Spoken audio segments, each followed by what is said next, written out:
Hello and welcome back to The Letter. Where we last left off, we had Ash give us a lift up to the film festival where our friend is presenting a film, I believe. But yeah, without further ado, let's get right into it. The Lift Fest, short for Luxembourg Independent Film and Theatre Festival, attracts a bigger crowd annually, and this year's no different. I've only been to a few indie film screenings with Zag, so I'm not an expert on the matter. But I know that for people hoping to make a break in the industry, getting your film recognised by a local event like this is already a big deal. Especially for a newcomer like Zag. He hasn't even won an award, but just getting a confirmation letter that the festival's committee wants to include his movie in this year's lineup already put a grin on his face for weeks. Speaking of the guy, he is impossible to miss.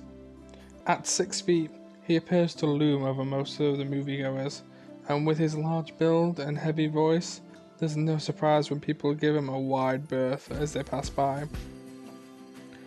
It's often easy to mistake him for someone intimidating at first glance. I did, back when I didn't know him any better. Ash did too, I heard. Once, early in their friendship. Oh, there's Zach! Hey, you guys! Long time no see! Zach's face lights up with a smile of his own. He moves towards us with careful steps, taking a significant effort to make himself smaller so not to bump or accidentally hit anyone. Typical Zach. As he nears, Ash casually raises his hand in greeting and... Sup, Z-Man, my main man. What's crack-a-lackin', my homie? Why am I friends with this person? The awkwardness that descends within the immediate vicinity of our small group is palpable enough. Somewhere to our left, a girl giggles, and only then do I become aware of my mouth hanging open. I'm almost amazed how Ash can say that out loud with a straight face. Almost. Considering his track record, I should be used to it by now. Zach seems to be. Yo, stop trying to act black, Ashton. And you're the only one who calls me Z-Man. There's fondness underneath his expression tone. If this were any other person, he'd likely be offended. But years of friendship and familiarity have made those words harmless to the other's ears. Or at least enough for both to take it in stride. It's been a while, Zach. I hope you didn't get into trouble again. Not much to get into trouble lately without you, I'm afraid. I'll let you know if something comes up, though. Nah, I ended up with chicken down stuck on me last time I agreed. I'd really love at least this year to pass without some sort of accident happening again. No, I really want to know what this accident is. Hey, I take offense to that. It wasn't that bad. You really have no idea. No, I really want to know. A beat passes. And then Zach laughs. Hey, I'm kidding! You know you can always count on me. It's a story only the two of them are privy to. Every now and then, Ash will enlist Zach's help on something.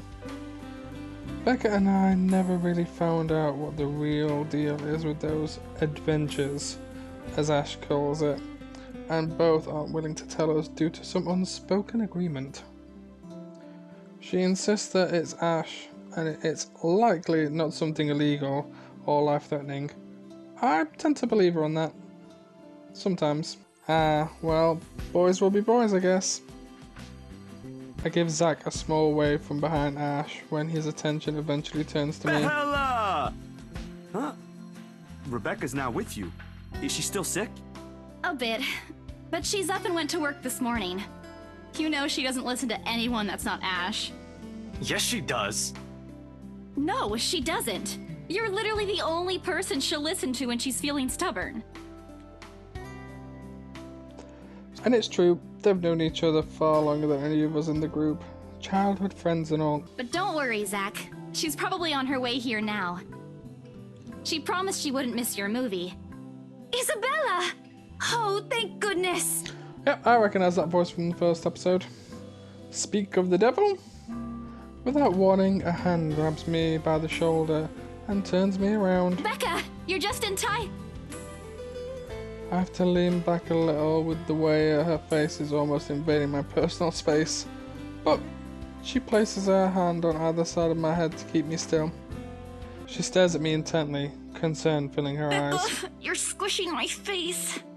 How are you? Are you all right? Why wouldn't I be?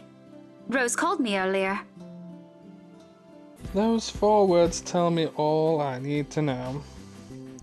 Since I don't have my family living close by, and the only other relative I have here works on the far side of the country, I gave my company Becca's contact number, in case of emergencies.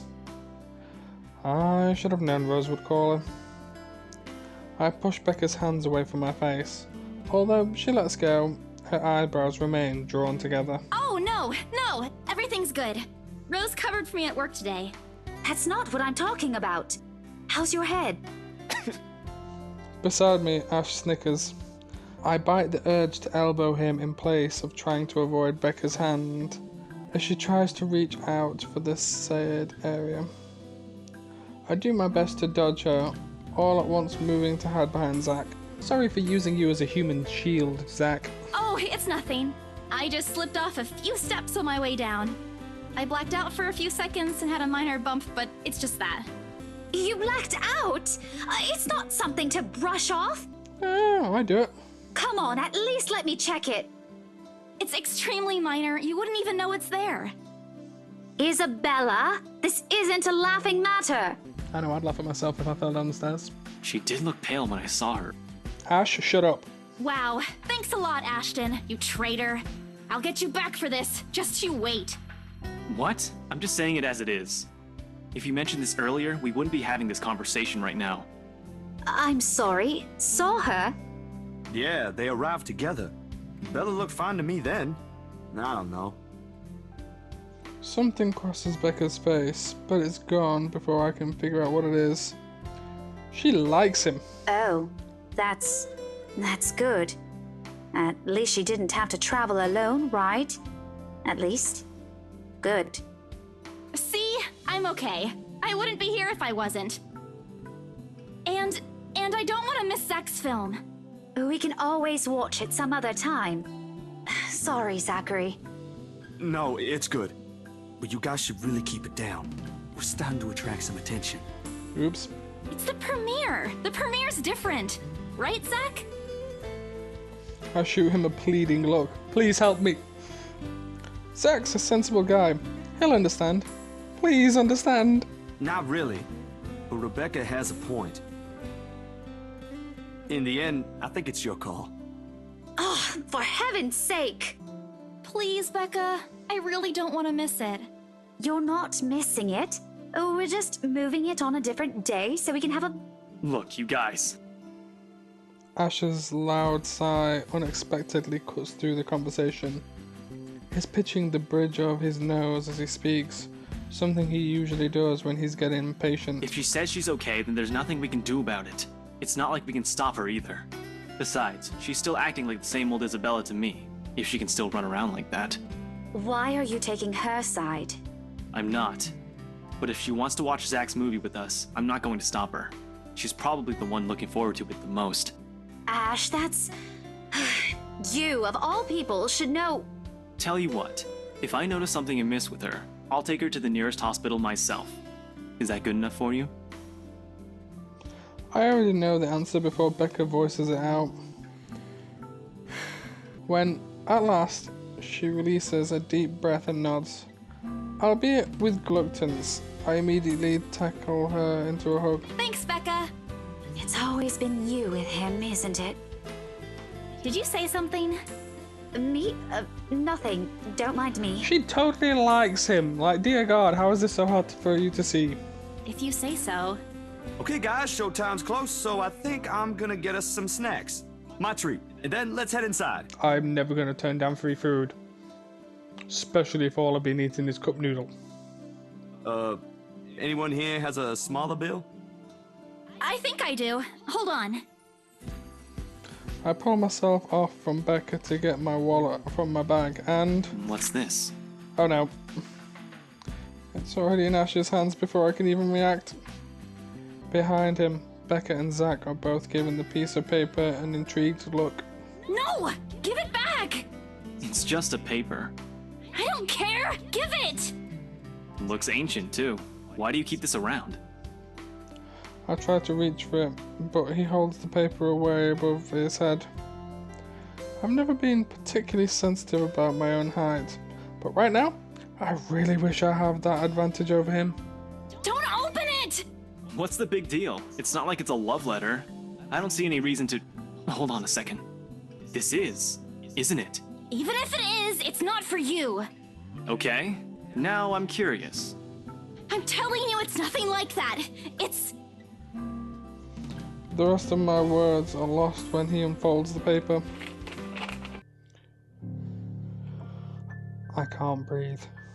My heart feels stuck in my throat, pounding, threatening to burst out. Vaguely, I note how my hands are trembling at my sides. Clasping them together doesn't do any good. They're still shaking, but I hang on to them regardless. The awful, sick weight that has taken its core in my stomach back in the open house returns full force. How do I fix this? How do I fix this? How do I fix this? Someone please. Today is turning out to be a horrible nightmare. Send this to 5 people or else. Well, that's interesting. Guys, I think we should listen to Bella first. Aren't you a few days early for Halloween?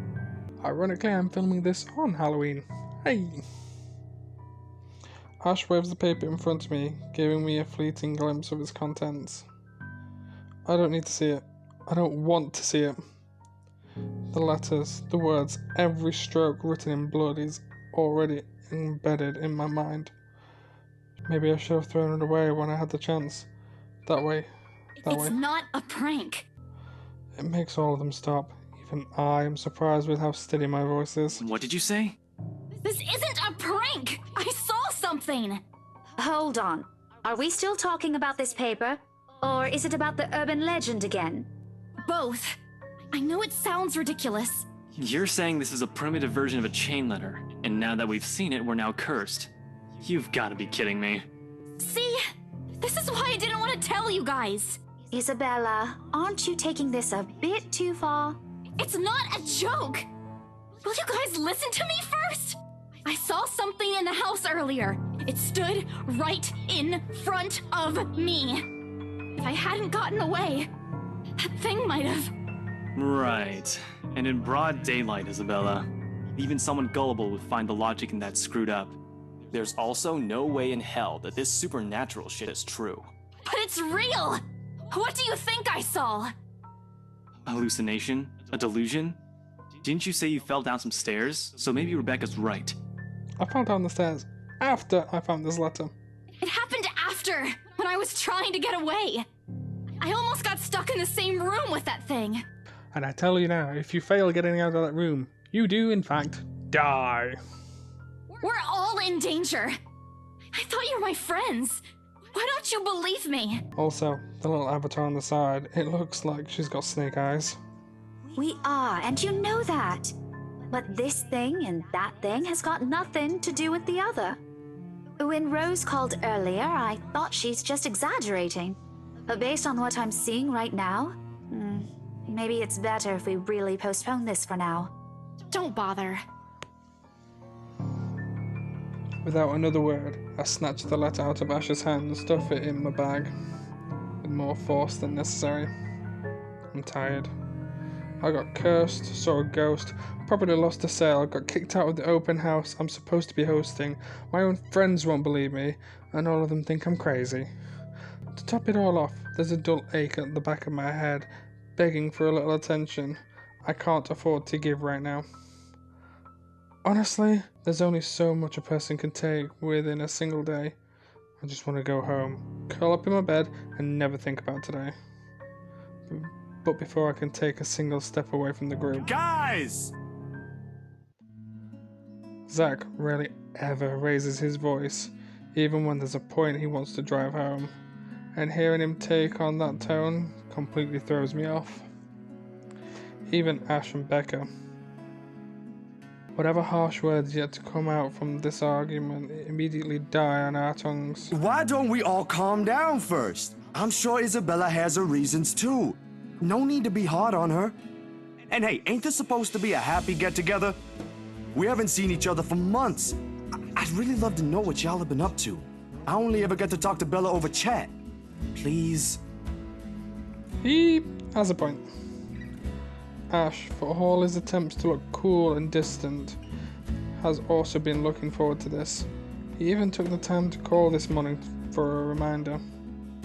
He never does that. Becca too, I'm pretty sure that's another reason why she got out of bed today. Yet, despite Zach's attempts to lighten things up, or Ash's and Becca's acquiescing gestures, the tightness in my chest remains. I should have kept it to myself, or at least went with the idea that it's a prank. If I did, things might not have turned out the way they had. No sour mood, no bad vibes. Careless, so careless. Maybe leaving is the better decision for all of us. And that, everyone, is where we're gonna leave it. We'll start off the next episode with choosing the choice, just for a little bit of fun. I hope you guys are enjoying this so far, as I'm gonna continue doing this for at least 10 episodes and see how it goes. Don't forget to like the video if you're enjoying it. Comment anything you want if you've got ideas of other horror games you'd like me to play. Though they have to be on mobile for now because I do not have a powerful enough computer to play them. And if you want to keep up to date with all the stuff that I'm doing, don't forget to subscribe. And if you ring the bell, it'll tell you every time I release a video. But without further ado, I'll see you guys in the next episode.